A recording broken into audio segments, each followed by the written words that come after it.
British వాళ్ళు మనల్ని పాలించే సమయంలో ఒక విషయంలో చాలా కేర్ తీసుకున్నారు. అదే ఇంటర్నేషనల్ బౌండరీస్ విషయంలో. ఇండియాకి నార్త్ వైపు చైనా ఉంది. సో బ్రిటిషర్స్ చైనాకి ఇండియాకి మధ్య బౌండరీస్ గీయాలి అనుకున్నారు. దానికోసం రీసెర్చ్ చేయడం మొదలుపెట్టారు. ఇది జమ్మూ అండ్ కాశ్మీర్ స్టేట్లోని అక్సాయ్ చిన్ ప్రాంతం. ఇక్కడ మనుషులు ఎవరూ నివసించరు. ఎందుకంటే ఈ ప్రాంతం అంతా ఎత్తైన మంచు కొండలతో ఫ్రీజ్ అయిపోయిన నదులతో నిండి ఉంటుంది.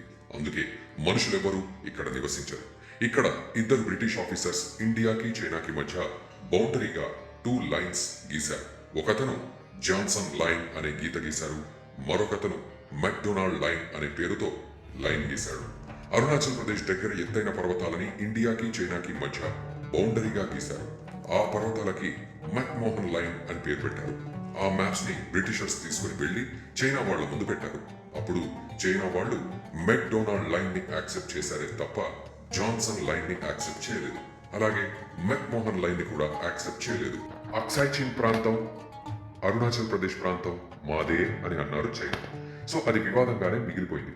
అలాంటి కఠినమైన వాతావరణంలో సైనికులను ఏ దేశమూ పెట్టలేదు కనుక ఆ దేశాలు ఆ ప్రాంతాన్ని పెద్దగా పట్టించుకోలేదు.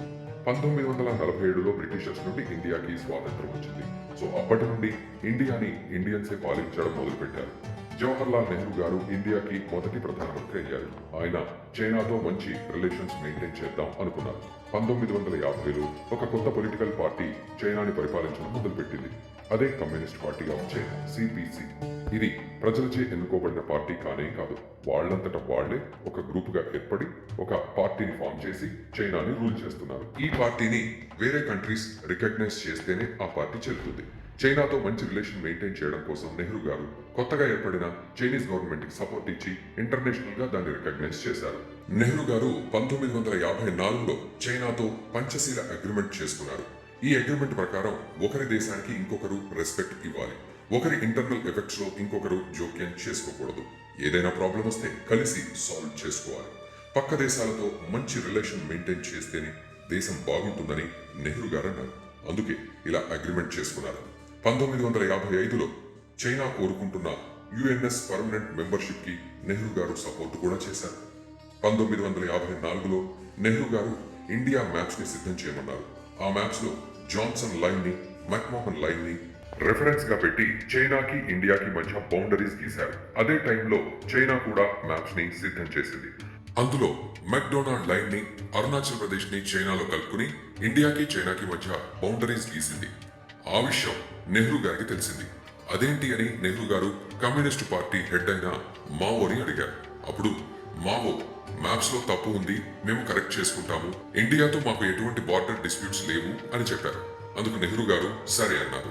చైనాని అస్సలు నమ్మొద్దు అని బర్మా ప్రెసిడెంట్ నెహ్రూకి చెప్పారు. అప్పుడు నెహ్రూ దాన్ని పెద్దగా పట్టించుకోలేదు. 1956లో చైనా టిబెట్ మరియు జింగ్జియాన్ అనే 2 ప్రాంతాల మధ్య చైనా హైవేని కన్స్ట్రక్ట్ చేసింది. ఈ హైవేని ఇండియాకి చెందిన అక్సాయ్ చిన్ ప్రాంతం గుండా వేశారు. 1957లో అది కంప్లీట్ అయింది. రోడ్డు వేసేటప్పుడు ఇండియాకి ఆ విషయం తెలియదు. రోడ్డు కంప్లీట్ అయిన 1 ఇయర్ తర్వాత 1958లో నెహ్రూకి ఈ రోడ్డు గురించి తెలిసింది. ఇదేంటి అని నెహ్రూ మావోని ప్రశ్నించాడు. అప్పుడు మావో మేము మా ప్రాంతం గుండానే రోడ్డు వేసుకున్నాము అని చెప్పాడు. అప్పుడు నెహ్రూ గారు ఏమైనా చెయ్యాలి అనుకున్నారు. ఇంతలోనే 1959లో టిబెట్ లో చైనీస్ రూల్ కి వ్యతిరేకంగా కొంతమంది నిరసనలు చేశారు. అప్పుడు చైనా పోలీసులు ఆ నిరసనకారులను అరెస్ట్ చేద్దాం అనుకున్నారు.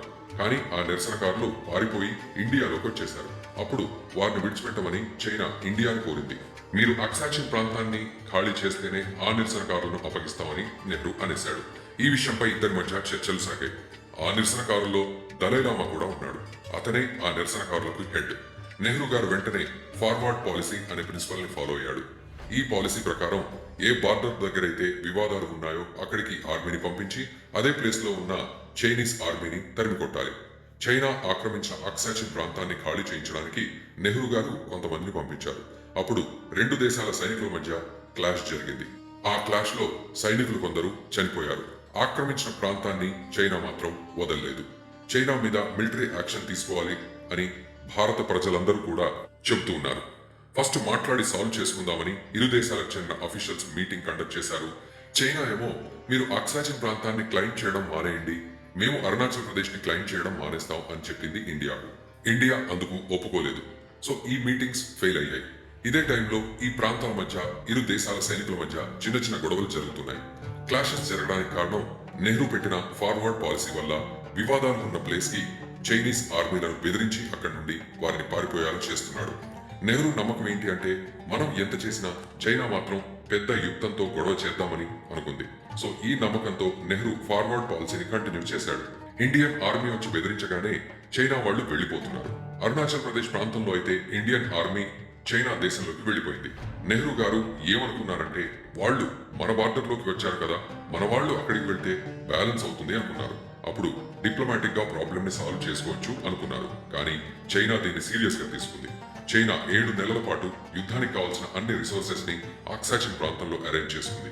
కానీ ఇండియాకి ఈ విషయం తెలియదు. ఏం చేసినా చైనా మాత్రం యుద్ధం చేయదు అనే నమ్మకంతోనే ఉన్నారు.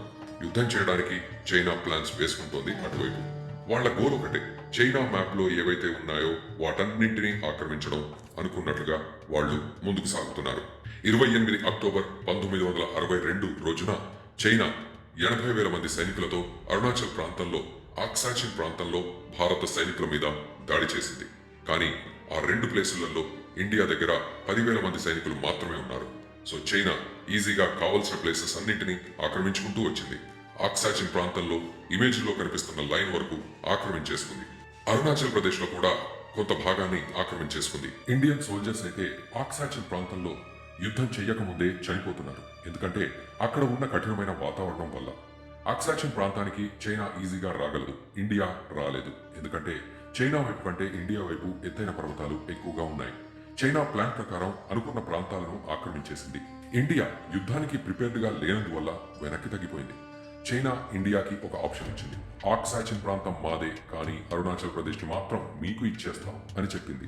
యుద్ధంలో 3,000 మంది ఇండియన్ సోల్జర్స్, 700 మంది చైనా సైనికులు చనిపోయారు. 3,000 మంది సైనికులను చైనా బంధించి మళ్లీ వదిలిపెట్టింది. యుద్ధంలో ఓడిపోయినందుకు ప్రజలందరూ నెహ్రూ మీద కోపం తెచ్చుకున్నారు. ఇండియా వీక్ గా ఉందని పాకిస్తాన్ కి అర్థమైంది. ఈ విషయం తెలుసుకున్న పాకిస్తాన్ 1965లో మన మీదకి యుద్ధానికి వచ్చింది. 1962 నుండి ఇండియా మిలిటరీ విషయంలో చాలా కేర్ తీసుకుంది. మిలిటరీని ఆధునీకరించడం మొదలుపెట్టింది. న్యూక్లియర్ వెపన్స్ మీద రీసెర్చ్ చేయడం మొదలుపెట్టింది. యుద్ధ సమయంలో యుఎస్ఏ, సోవియట్ యూనియన్ 2 ఇండియాకి సహాయం చేయడానికి నిరాకరించాయి. ఎందుకంటే ఆల్రెడీ ఆ 2 దేశాలు క్యూబన్ మిసైల్ గొడవలో నిమగ్నమై ఉన్నాయి. నెహ్రూ ఫార్వర్డ్ పాలసీని బ్యాన్ చేశారు.